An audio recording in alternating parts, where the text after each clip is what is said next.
My brothers and sisters, do you know what the angels say when they see people crying and screaming at a funeral? The angels don't remain silent. They speak. They record every word that comes from the tongue of the mourners. Some words bring mercy and reward, but other words bring loss and punishment. Imagine standing at the side of a loved one's grave, and the angels are watching. Will they carry your patience to Allah or your complaints? Grief is part of human nature. When someone we love passes away, our hearts feel heavy and our eyes naturally shed tears. Islam, being a complete way of life, does not deny these emotions. In fact, our beloved Prophet Muhammad showed us through his own example that crying silently out of mercy is not only allowed but also a sign of compassion and humanity. There is a famous narration about the death of the Prophet, son Ibrahim. When the child passed away in his father's arms, the Prophet's eyes filled with tears. One of the companions asked him, "O Messenger of Allah, even you weep." The Prophet replied, "The eyes shed tears and the heart grieves, but we do not say except that which pleases our Lord." O Ibrahim, indeed we are grieved by your separation. Say al-Buka. This ayat makes it absolutely clear Islam permits crying out of sorrow as long as it is free of loud wailing, complaints against Allah or words of anger.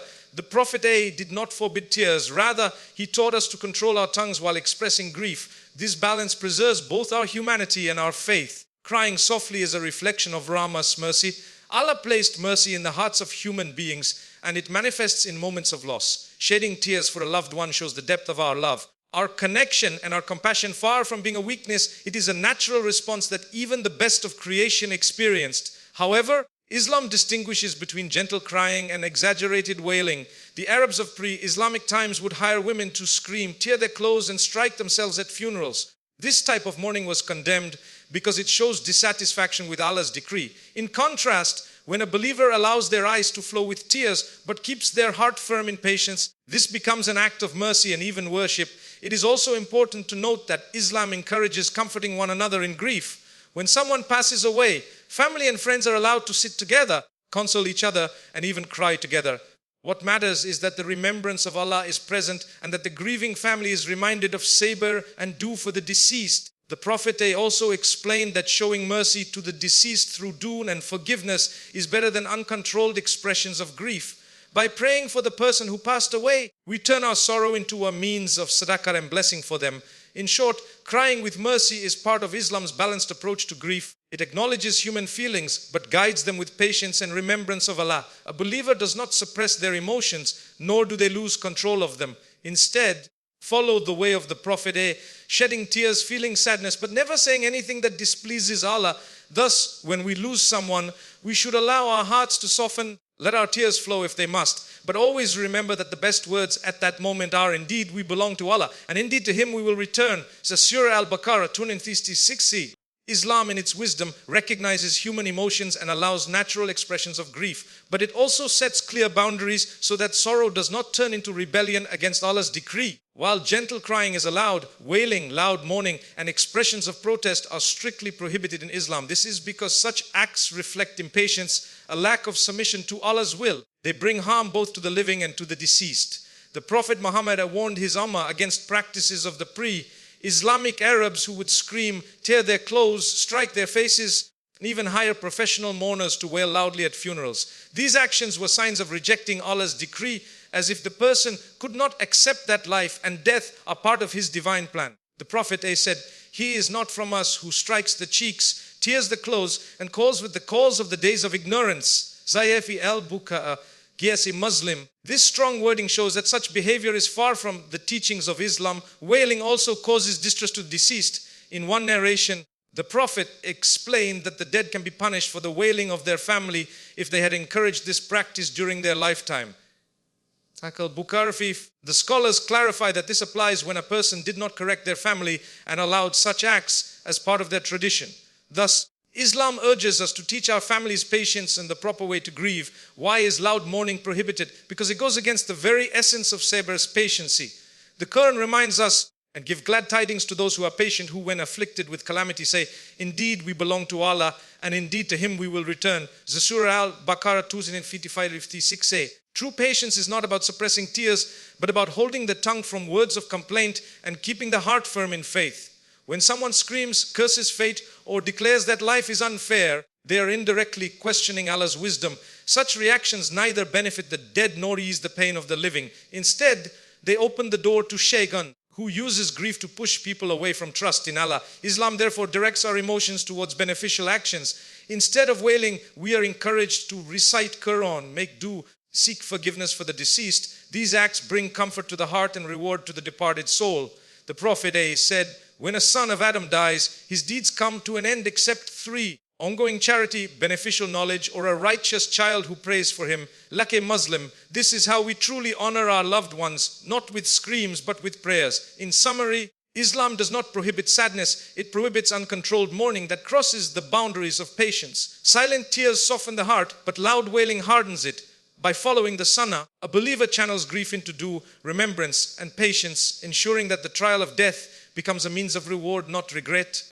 When death strikes a family, grief and sorrow naturally fill the hearts of loved ones. In these moments, Islam reminds us that while tears are natural, we must not lose perspective of Allah's decree. One of the most powerful reminders comes from the narrations about the angel's words to those who cry excessively or wail at funerals. These divine messages are not meant to suppress human emotions, but to redirect them toward patience, acceptance, and faith in Allah's plan. The Prophet Muhammad taught us that angels observe the behavior of mourners at funerals according to authentic narrations. When a person loses control and begins wailing, tearing clothes, or crying in protest, an angel says, "Are you showing impatience with what Allah has decreed?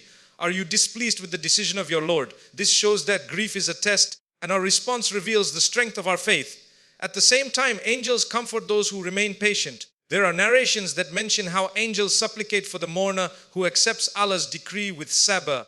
They record the words of "in lilhi wal im ilayhi raji'in" and carry them to Allah as a testimony of patience. This is why the current promise is. Indeed, Surah Al-Baqarah 253. The presence of angels during such moments emphasizes how important it is to remain calm and composed. The message of the angels is also a reminder that death is not the end but a transition. They remind the mourners that their loved one has simply moved to the next stage of existence, barzakh, and what truly benefits the deceased is not wailing, but dua, istighfar, and ongoing charity. Instead of shouting in pain, the family should say, "Allahumma ighfirlahu warhamhu," "Ya Allah, forgive him and have mercy on him." Such words are recorded by the angels and carried as a source of mercy for the soul of the departed. It is also reported that angels convey Allah's mercy to who endure grief with patience. For example, when Salama's Raif lost her husband, she remembered the words of the Prophet who taught, "Whoever is afflicted with a calamity and says, 'Indeed to Allah we belong, and to Him we shall return,' O Allah, reward me for my affliction and replace it with something better, Allah will compensate him with something better." Zohaith Muslim, when she made this dua, Allah blessed her with marriage to the Prophet himself. This shows how angels record and respond to the faithful words of mourners. The angel's message to mourners is clear. Do not rebel against Allah's decree. Do not harm yourself with screams and wails, but instead turn your grief into remembrance, patience, and prayer. By doing so, the mourners not only comfort themselves, but also send mercy to their loved ones in the grave. In conclusion, while the heart feels sadness and the eyes shed tears, the tongue and heart must remain steadfast. The angels witness these moments and either testify to a mourner's patience or to their despair. Blessed are those whose grief is filled with remembrance, for they transform a moment of loss into a source of eternal reward.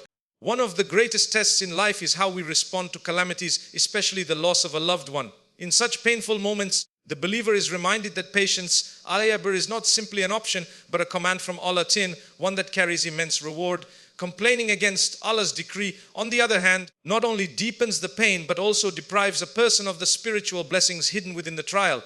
The Quran declares, "We will surely test you with something of fear and hunger and a loss of wealth, lives and fruits, but give good tidings to the patient, those who, when disaster strikes them, say, 'Indeed we belong to Allah, and indeed to Him we will return.' It is they who will have blessings from their Lord and mercy, and it is they who are rightly guided." The Surah Al-Baqarah 2:1-5-1-7.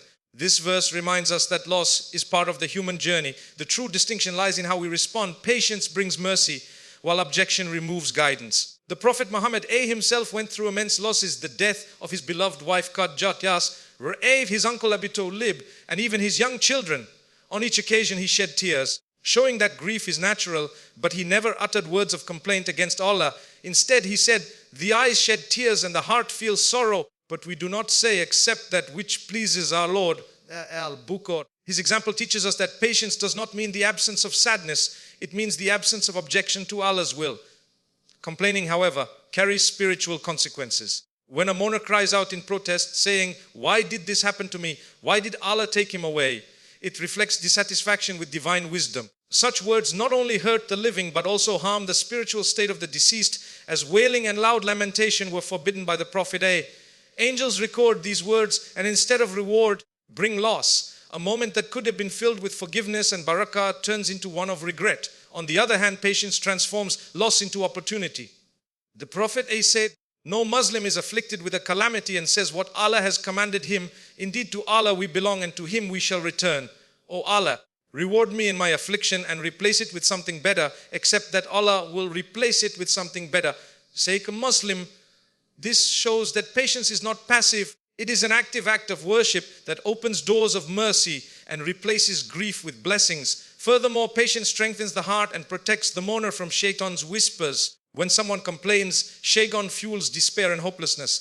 But when someone accepts Allah's decree, they become stronger, their heart becomes content, and their soul grows closer to Allah. In essence, every calamity is a crossroad. One path leads to reward through patience, the other leads to loss through complaining.